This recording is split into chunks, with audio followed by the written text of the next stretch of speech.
Good morning बच्चों। अग्रसेन विद्यालय की ऑनलाइन क्लासेस में आप सभी का स्वागत है। अब तक हम लोगों ने सेट थ्योरी के बारे में, समुच्चय के बारे में बहुत कुछ पढ़ लिया है। हमारी एक्सरसाइज नंबर 1.3 तक कंप्लीट हो चुकी है। अब हम आज एक्सरसाइज नंबर 1.4 करने जा रहे हैं। ठीक है, तो स्टार्ट करते हैं। आपकी एक्सरसाइज है 1.4। आपको दिया है फर्स्ट क्वेश्चन, निम्नलिखित में से प्रत्येक समुच्चय का सम्मिलन ज्ञात कीजिए। आपको इनका क्या करना है, सम्मिलन ज्ञात करना है। तो आपको जैसा कि ऑलरेडी मैं बता चुका हूँ, क्वेश्चन नंबर फर्स्ट इसमें आपको दिया है x = 1, 3, 5 और y = 1, 2, 3। आपको इन दोनों का क्या करना है, सम्मिलन करना है। सम्मिलन मतलब इनको जोड़ना है। तो जोड़ने के लिए आप क्या करेंगे, ठीक है, तो आप क्या करेंगे, इनको युग्म में लिखेंगे x यूनियन y = इन दोनों समुच्चयों को जोड़ दीजिए। जो जो अवयव आपके आ रहे हैं, एक इसमें है, 2, 3 और 5, सारे के अवयव हमारे पास इसके भी आ गए और इसके भी आ गए। लेकिन कोई भी अवयव हम क्या नहीं लिखेंगे, रिपीट नहीं लिखेंगे। बस आपको यही ध्यान रखना है। बाकी सभी अवयवों को आपको इसमें जोड़ देना है। ठीक है, इसके अलावा हमें कुछ भी नहीं करना है इसमें। ठीक है, इसी का क्वेश्चन नंबर सेकंड है। अब आपके पास सेकंड में आपको दिया है a बराबर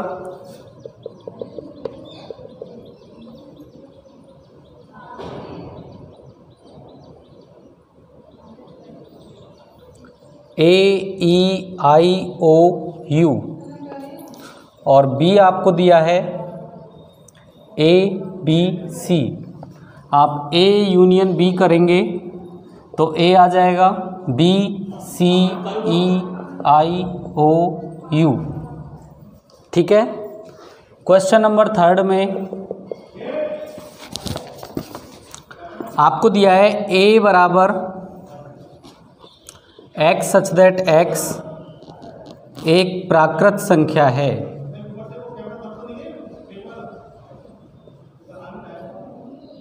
और 3 का गुणज है। ये आपको कंडीशन दी है। तो और b आपको जो दिया है समुच्चय, वो क्या दिया है, x सच दैट x संख्या 6 से कम एक प्राकृत संख्या है। अब इन दोनों में आप क्या करेंगे, पहले तो इनको समुच्चय बनाइए, इनके रोस्टर विधि में, रोस्टर रूप में इनका समुच्चय बनाइए। तो देखिए x एक प्राकृत संख्या है और a 3 का गुणज है। तो आपके पास आ जाएगा, प्राकृत संख्या आपकी कौन सी होती है, 1 से शुरू होती है। ठीक है, और 3 का गुणज यानी कि 3, 6, 9, 12, 15 इस तरह से। तो आपका समुच्चय बन गया 3, 6, 9, 12, 15, 18 इस तरह से आपके पास आता जाएगा। b अगर आप बनाते हैं तो b में आपके पास दिया है x संख्या 6 से कम एक प्राकृत संख्या, 6 से छोटी प्राकृत संख्या है।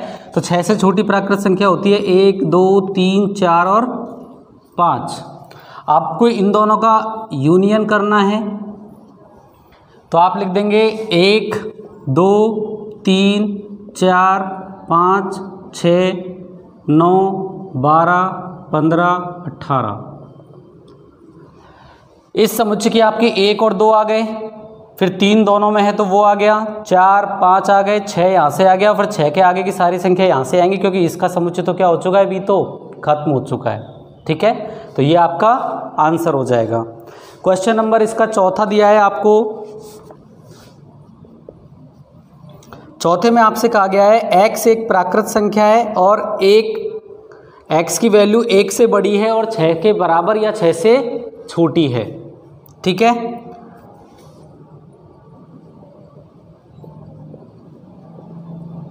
x एक प्राकृत संख्या है और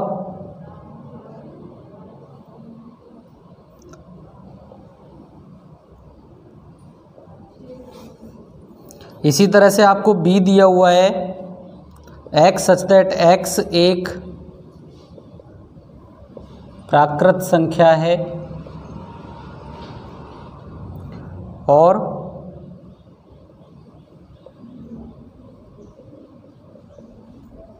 तो यहाँ पे आप देखिए आपको जो दिए हुए हैं समुच्चय उनमें पहले वाले में a में आपको दिया गया है कि x की वैल्यू जो है 1 से बड़ी है और 6 के बराबर और छोटी है, यानी कि 1 से बड़ी 2 से शुरू होगा, 3, 4, 5 और 6।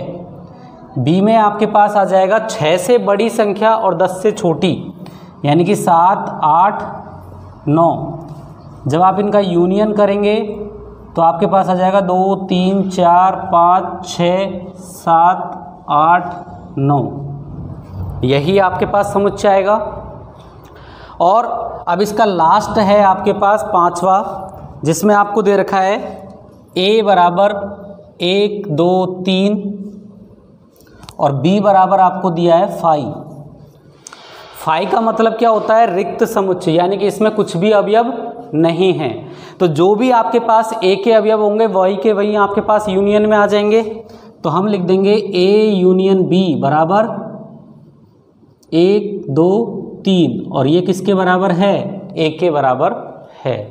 तो ये आपका हो गया क्वेश्चन नंबर फर्स्ट। ठीक है, इसमें अगर किसी को कोई तकलीफ है तो बता दीजिए। ठीक है, वैसे होगी नहीं, और अगर किसी को कोई तकलीफ़ होती है, कोई चीज़ प्रॉब्लम आती है, कुछ चीज़ समझ में नहीं आती है, तो आप लोग ग्रुप पे कमेंट्स डाल सकते हैं, वहाँ पे आपका सॉल्यूशन कर दिया जाएगा। ठीक है, अब देखिए क्वेश्चन नंबर सेकंड आपका। सेकंड में आपको दे रखा है, मान लीजिए a बराबर AB, b बराबर दिया है आपको ABC,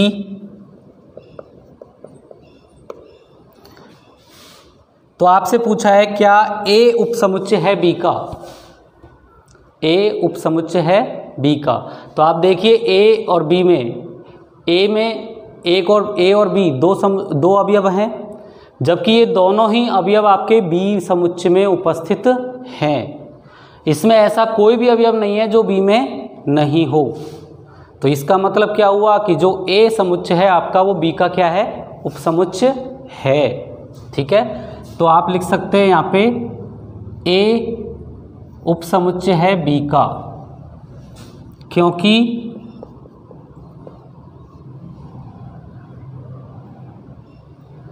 a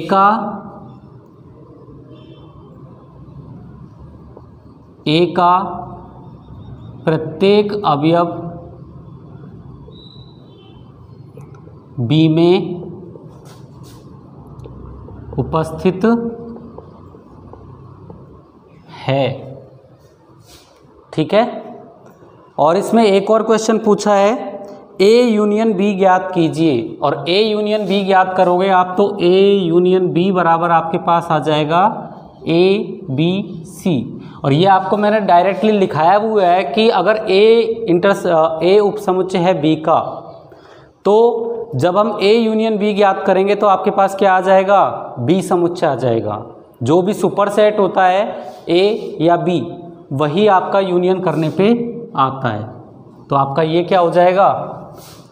b समुच्चय हो जाएगा। ठीक है, क्वेश्चन नंबर 3 में आपको दिया है, यदि a और b दो ऐसे समुच्चय हैं कि a उपसमुच्चय है b का, तो a यूनियन b क्या है? यही क्वेश्चन है, इसी को दोबारा से पूछा है इन्होंने कि यदि आपसे पूछा है, या आपको दिया गया है a उपसमुच्चय है b का। ठीक है, ये हमें दिया गया है। अतः a यूनियन b बराबर क्या आ जाएगा? b। क्योंकि इन दोनों में आपका ये तो उपसमुच्चय हो गया और ये क्या हो गया, सुपरसेट, सर्वनिष्ठ समुच्चय, या फिर इसको बोलते हैं अधिसमुच्चय। तो जो भी आपका अधिसमुच्चय होता है वही आपका यूनियन करने पे आ जाता है। तो हमारे पास बी अधिसमुच्चय, इसलिए बी ही यहाँ पे आंसर में आ जाएगा। ठीक है। क्वेश्चन नंबर 4 में आपको 4 समुच्चय दिए हैं। ए बराबर दिया हुआ है 1 2 3 4, बी में आपको दिया है 3 4 5 और 6, सी में आपको दिया है 5 6 7 8 और डी में आपको दिया है 7 8 9 10। ठीक है। तो अब यहाँ पे आपसे कुछ क्वेश्चंस पूछे गए हैं। क्वेश्चन है आपके 7। इन सभी क्वेश्चनों में आपसे अलग अलग चीज़ें पूछी गई हैं। क्या क्या पूछा गया है, देखिए सबसे पहले हमसे पूछा है A union B, A union B. तो ए और बी इन दोनों को यूनियन कर दीजिए। तो आप देखेंगे आपके पास आ जाएगा 1 2 3 4 कॉमन है और बी में से आ जाएगा 5 6। ठीक है। सेकंड क्वेश्चन आपसे पूछ रहा है B A intersection C, A union C, sorry. तो ए और सी इन दोनों में देखिए कुछ भी कॉमन नहीं है, एक भी वैल्यू इसकी कॉमन नहीं है। तो सारे के सारे अवयव इसमें आ जाएंगे, यानी कि 1 2 3 4 5 6 7 और 8। तीसरे क्वेश्चन में आपको दिया है बी यूनियन सी, बी और सी इन दोनों में अगर आप देखोगे तो 5 और 6 आपके कॉमन है, तो 2 अवयव यहाँ से एक्स्ट्रा हो गए और 2 अवयव वहाँ से एक्स्ट्रा हो गए, यानी कि 3 4 बी समुच्चय से 5 और 6 कॉमन और 8 और 9 नहीं 7 और 8 आपके आ गए सी समुच्चय से। फिर आपसे कहा गया है बी यूनियन डी,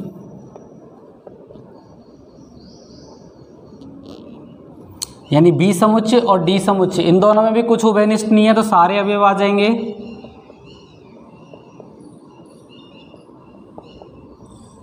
ये देखिए बहुत ही सिंपल सवाल है, कुछ ज़्यादा कुछ नहीं है, बस आपको कंसेप्ट पता होना चाहिए कि हमको यूनियन में क्या करना है, इंटरसेक्शन में क्या करना है, बस इतना ही है, ज़्यादा कुछ भी इन सवालों में है नहीं। तो A union B union C. अब देखिए A union B union C है, तो एक साथ तो आप ये सारा का सारा कर नहीं सकते, तो पहले आप एक ग्रुप कर लीजिए फिर आप दूसरा ग्रुप कर लीजिए। तो इसको हम लिख सकते हैं A union B union C, और यहाँ पे ब्रैकेट लगा सकते हैं, या पहले आप ब्रैकेट लगा दीजिए, कहीं भी लगा दीजिए, इससे कोई फ़र्क नहीं पड़ता। अब देखिए इधर हो गया B union C, B union C की वैल्यू कहाँ पे है आपके पास, ये रही, और ए समुच्चय कहाँ है, ये रहा। तो आप लिख सकते हैं 1 2 3 4 यूनियन, इधर में आपका समुच्चय आ जाएगा ये वाला 3 4 5 6 7 और 8। अब अगर आप इनका यूनियन करते हैं तो देखिए आपके पास आ जाता है 1 2 3 4 5 6 7 और 8। ये आपका इसका क्या हो गया, यूनियन हो गया। ठीक है। इसी तरह से आपको दिया है 6वां क्वेश्चन। 6 क्वेश्चन में आपको क्या दिया है, A union B union D. तो इसमें आप पहले बी और डी का यूनियन कर दीजिए, चलो मैं आगे लिख देता हूँ। तो A union B union D, A की वैल्यू हमारे पास यही आ गई 1 2 3 4 यूनियन बी यूनियन डी कहाँ है, ये रहा। इसकी वैल्यू क्या है हमारे पास 3 4 5 6 7 8 9 और 10। जब इनको ऐड करेंगे तो हमारे पास आ गया 1 2 3 4 5 6 7 8 9 10। ये इन दोनों का क्या हो गया, यूनियन।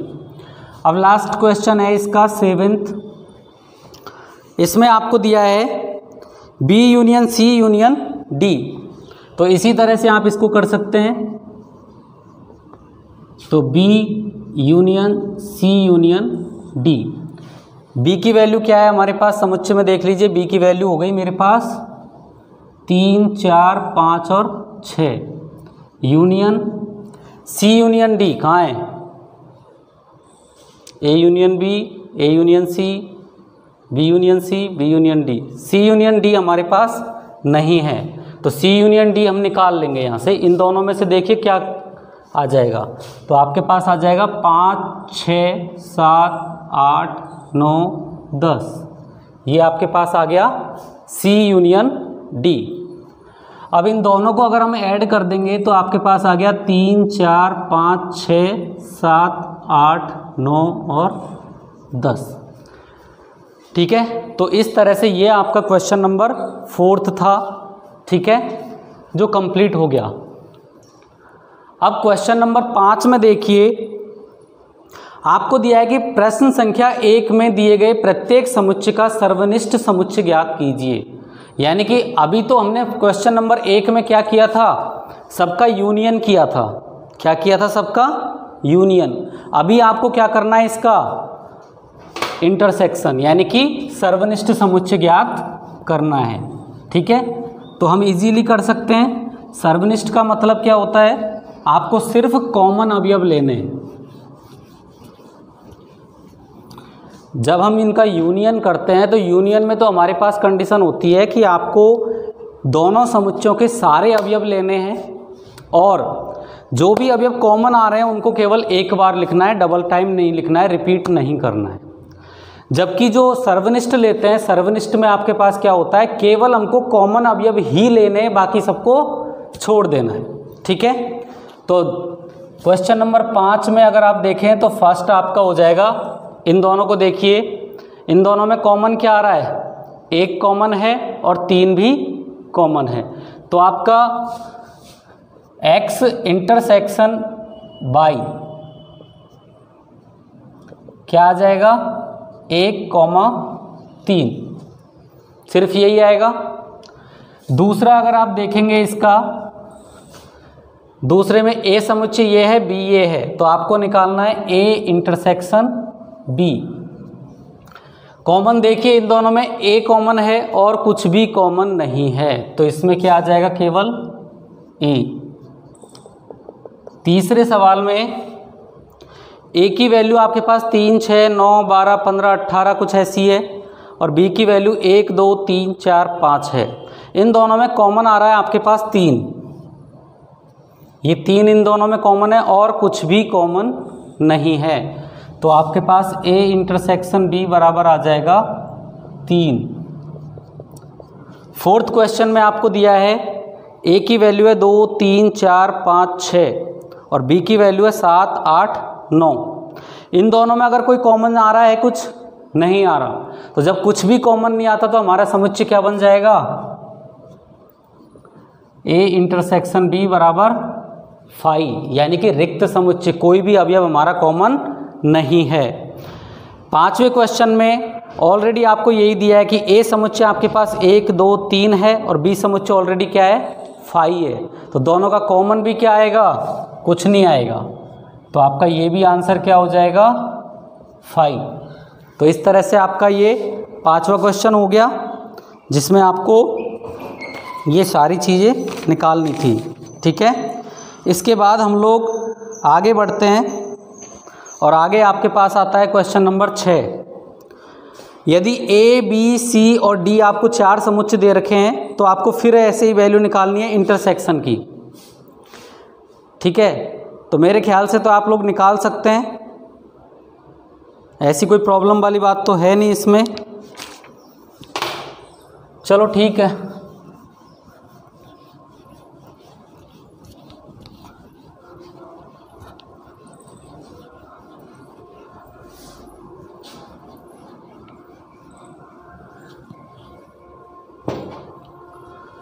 क्वेश्चन नंबर 6 आपको दिया गया है a बराबर 3, 5, 7, 9, 11, b बराबर दिया है 7, 9, 11, 13, c बराबर दिया है 11, 13 और 15।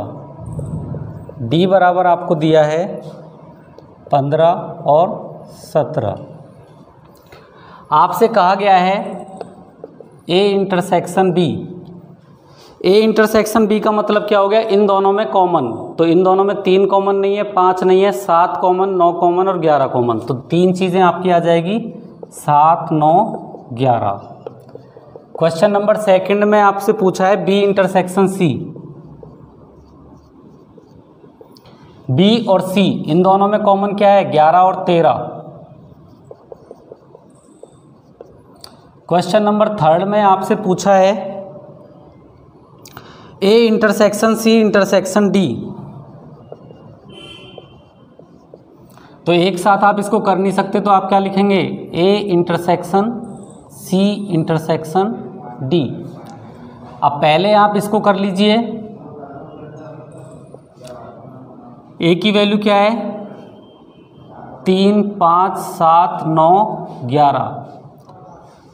इंटरसेक्शन सी इंटरसेक्शन डी, सी और डी इन दोनों में कॉमन क्या आ रहा है, केवल 15।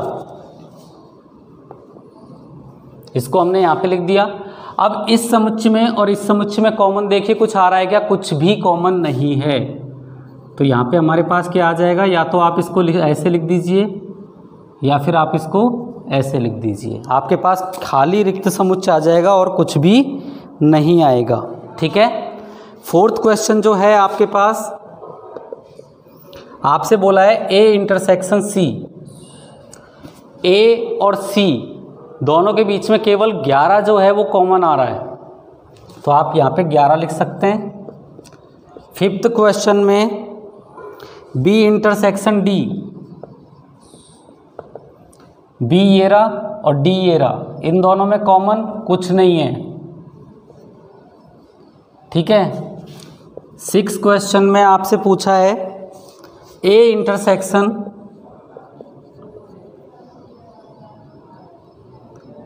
B union C. तो आपको पहले तो ए की वैल्यू लिख दीजिए। यहाँ पे ए की वैल्यू क्या है, 3, 5, 7, 9, 11। इंटरसेक्शन बी और सी को यूनियन करके लिख दीजिए, बी ये रहा और सी ये रहा। इन दोनों को अगर हम यूनियन करते हैं तो आपके पास आ जाता है 7, 9, 11, 13 और 15। अब इन दोनों में देखिए कॉमन क्या आ रहा है, 7 आ रहा है, 9 आ रहा है और 11 आ रहा है। तीनों कॉमन आ रहे हैं, तो आपके पास आ गया 7, 9, 11। ये हमारा इसका आंसर हो गया। ठीक है। क्वेश्चन नंबर 7th में आपको दिया है A intersection B union D. तो सेम तरीके से ये हो जाएगा, ए की वैल्यू आपके पास 3, 5, 7, 9, 11। Intersection B union D, B और डी को अगर हम जोड़ देते हैं तो 7, 9, 11, 13, 15 और 17। इनका इंटरसेक्शन करके देखिए, इसमें 7, 9, 11 यही 3 चीज़ें कॉमन है और कुछ भी कॉमन नहीं है। तो 7, 9 और 11। 8th क्वेश्चन आपसे कह रहा है, अच्छा 8th कर दिया क्या हमने ये, ओके। ये आपका 8th हो गया, हम यहाँ पे 7th कर देते हैं। या चलो 7th में आपका इधर कर देता हूँ। 7th में आपसे पूछा है ए इंटरसेक्शन डी। तो ए और डी, ए ये रहा और डी वो रहा, इन दोनों में कॉमन देखिए 1, 3, 5, 7, 9, 11, यानी 3, 5, 7, 9, 11 और उधर है 15 और 17, कुछ भी कॉमन नहीं है। तो आपके पास क्या आ जाएगा, 5। 9th क्वेश्चन आपसे कह रहा है A intersection B. Intersection B union C. हाँ, अब इसमें देखिए पहले आपको इधर का समुच्चय सॉल्व कर दीजिए, A intersection B. A intersection B की वैल्यू ऑलरेडी मेरे पास है 7, 9 और 11। तो इसकी वैल्यू क्या हो गई मेरे पास, 7, 9, 11 intersection B union C. B union C की वैल्यू मेरे पास यहाँ पे नहीं है तो हम निकाल देते हैं। बी कहाँ है, ये रहा, और यूनियन सी, यानी कि इन दोनों को जोड़ देंगे तो 7 9 11 13 और 15। अगर हम इन दोनों को अब इंटरसेक्शन निकालते हैं तो कॉमन देखिए 7 9 और 11, ये तीन चीज़ें इसमें से कॉमन आ रही हैं। ठीक है, और अब इसका लास्ट क्वेश्चन है आपके पास 10th। ठीक है, 10th क्वेश्चन में आपको दिया गया है A union D intersection B union C. तो आप क्या करेंगे, ए और डी का यूनियन कर दीजिए। ए और डी इन दोनों का यूनियन हो गया आपके पास 3 5 7 9 11 15 और 17। Intersection B union C, B और सी इन दोनों का यूनियन क्या हो जाएगा, 7 9 11 13 15। अब अगर इन दोनों का इंटरसेक्शन करते हैं तो कॉमन देखिए 3 नहीं है, 5 नहीं है, 7 है। 7 9 11 13 कॉमन नहीं है और 15 कॉमन है, तो ये इन दोनों का क्या आ गया, इंटरसेक्शन आ गया। ठीक है, तो ये हुआ आपका क्वेश्चन नंबर 6। ठीक है, आगे है आपके पास क्वेश्चन नंबर 7। आपको 4 समुच्चय दे रखे हैं और इनसे भी निम्नलिखित ज्ञात करने हैं। तो देखो ज्ञात तो आप कर ही सकते हैं, मैं सिर्फ इनका आपको समुच्चय बता देता हूँ। ठीक है, बाकी चीज़ें तो नॉर्मल है जो अभी हमने की है क्वेश्चन नंबर 1 में, क्वेश्चन नंबर 6 में। ठीक है,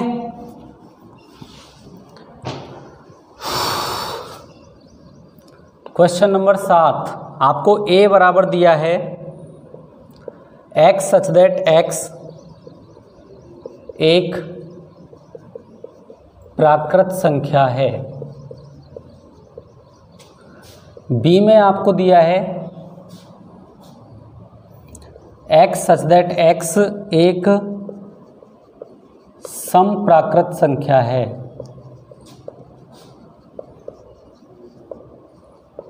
c आपको दे रखा है x सच दैट x एक विषम प्राकृत संख्या है, और d आपको दिया है x सच दैट x एक अभाज्य संख्या है।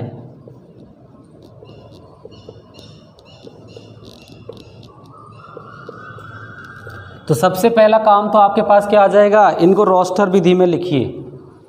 तो आप क्या लिखेंगे, a बराबर एक प्राकृत संख्या, प्राकृत संख्या होती है 1 2 3 4 5 6 इस तरह से चलेगी। b आपको दिया है एक सम प्राकृत संख्या, तो सम प्राकृत संख्या होती है 2 4 6 8 10। c में आपको दिया है एक विषम प्राकृत संख्या, तो विषम प्राकृत संख्या 1 3 5 7 9 11। और d में आपको दे रखा है एक अभाज्य संख्या, अभाज्य संख्या होती है आपकी 2 3 5 7 11 13, ये सब संख्याएं अभाज्य होती है। अब आपको क्या करना है, इसमें आपसे कुछ क्वेश्चंस पूछे हैं। पहला आपसे पूछा है a इंटरसेक्शन b। अब a और b का उभयनिष्ठ बताइए, a और b में क्या कॉमन आ रहे हैं। a और b में a सारी संख्याएं हैं और b आपके पास केवल सम संख्याएं हैं। तो आपका सम संख्याओं का जो समुच्चय है वो पूरी संख्याओं के लिए कॉमन हो गया कि नहीं हो गया, क्योंकि सारी प्राकृत संख्याओं में से जो आपकी सम संख्याएं हैं वो क्या होंगी, उपसमुच्चय होगा। ठीक है, तो आप लिख सकते हैं बराबर b, क्योंकि b उपसमुच्चय है a का। ये इसका रीज़न है, क्योंकि b उपसमुच्चय है a का। आप चाहो तो लैंग्वेज में लिख सकते हैं सम संख्याएं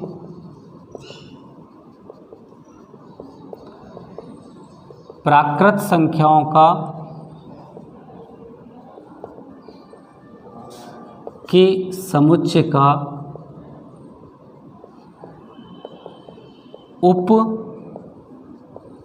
समुच्चय होती हैं।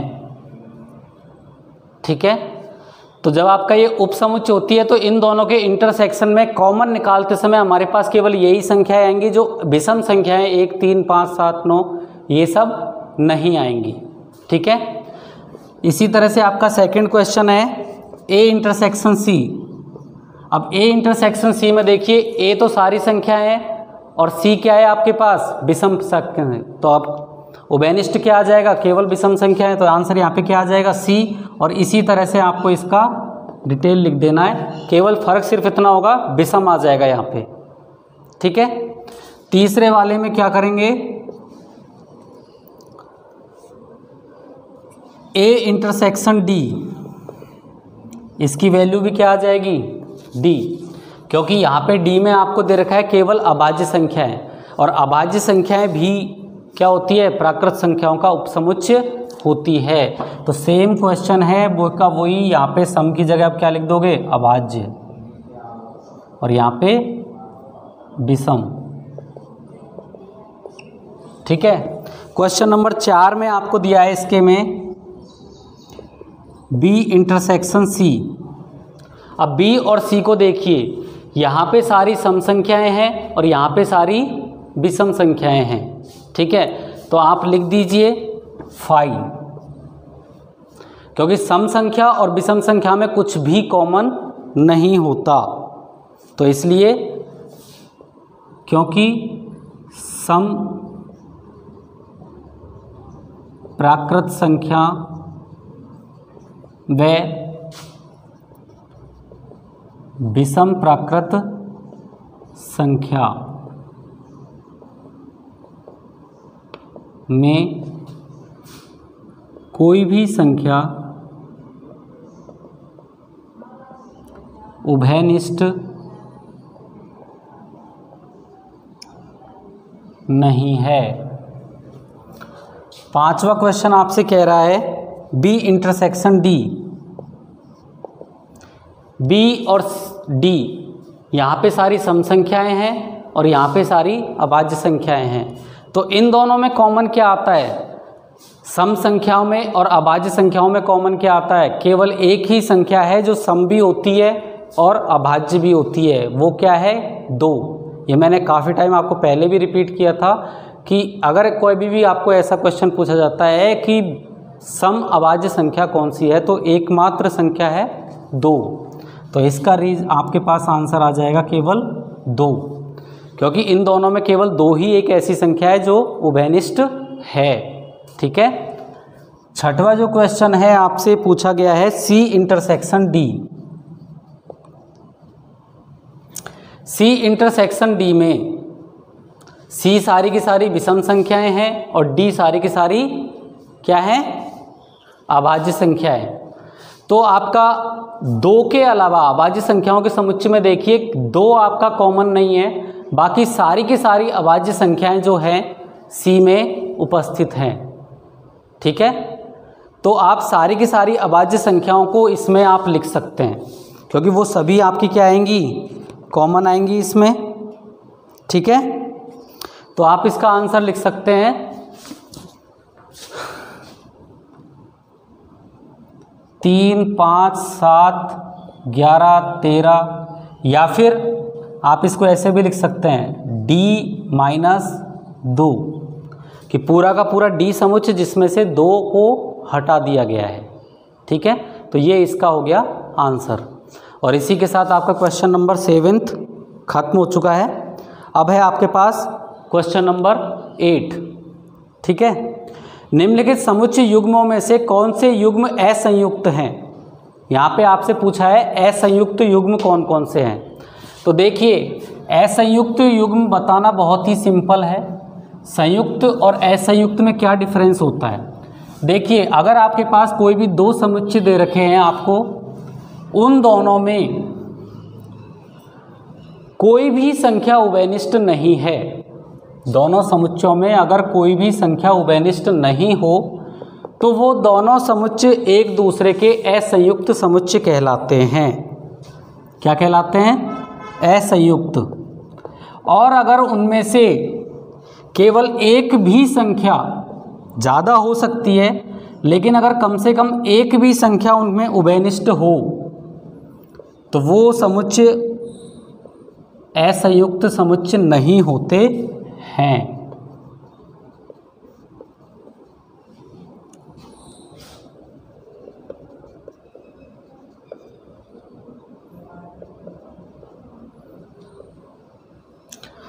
जैसे पहले क्वेश्चन में आपको दे रखा है 1 2 3 4 एक समुच्चय ये है। दूसरा समुच्चय आपके पास x एक प्राकृत संख्या है और इसकी वैल्यू 4 से लेके 6 तक है। कहाँ से शुरू है? 4 से शुरू है और 6 तक जाती है। ठीक है, अगर आप इन दोनों को देखें तो ये तो आपके पास रोस्टर रूप में है। इसका अगर आप रोस्टर रूप बनाते हैं तो रोस्टर रूप में आपके पास 4 5 6 यही संख्या आएंगी।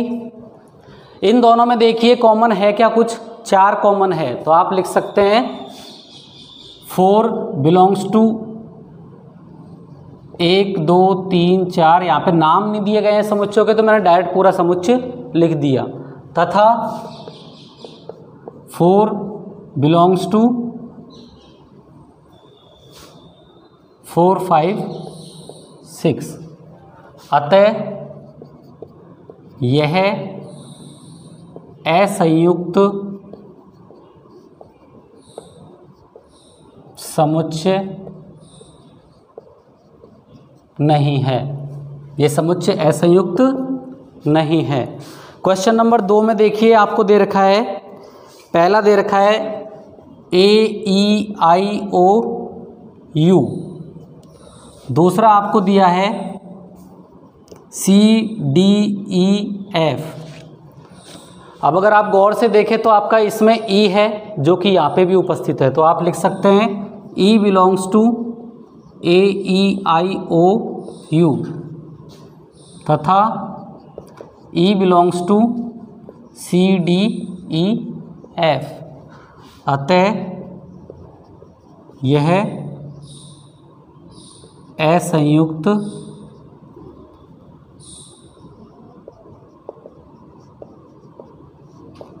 समुच्चय नहीं है। तीसरा जो क्वेश्चन दिया है आपको दे रखा है x एक समपूर्णांक है। कैसी संख्या है ये? सम संख्या। और दूसरा समुच्चय आपको दिया है x एक विषम पूर्णांक है।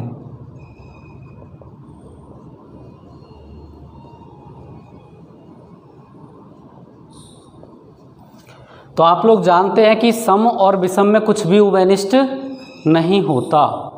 सम संख्या में और विषम संख्या में कोई भी सम संख्या क्या होती है? उभयनिष्ठ नहीं होती। तो आप लिख दीजिए सम पूर्णांक व विषम पूर्णांकों में कोई भी संख्या उभयनिष्ठ नहीं होती है, इसलिए ये असंयुक्त समुच्चय है। तो ये आपके कैसे समुच्चय हो गए? असंयुक्त समुच्चय हो गए। ठीक है, तो ये आपके क्वेश्चन नंबर 8 तक कंप्लीट हो चुके हैं। क्वेश्चन नंबर 9 से आपको दिया है अंतर, समुच्चयों का अंतर है। आपको a minus B, a minus C, a minus D ऐसा कुछ निकालना है और आगे के क्वेश्चन भी आप कर सकते हैं, ट्राई कर लीजिएगा। अदरवाइज़ हम अगली क्लास में बात करेंगे। आज के लिए इतना ही। ठीक है, उम्मीद है आप सभी को सारी चीज़ें, सारी विषय वस्तु हमारी समझ में आ रही होगी। अगर किसी को कोई डाउट है तो प्लीज़ आप ग्रुप पे कमेंट करके पूछ लीजिए। ठीक है, ओके, धन्यवाद।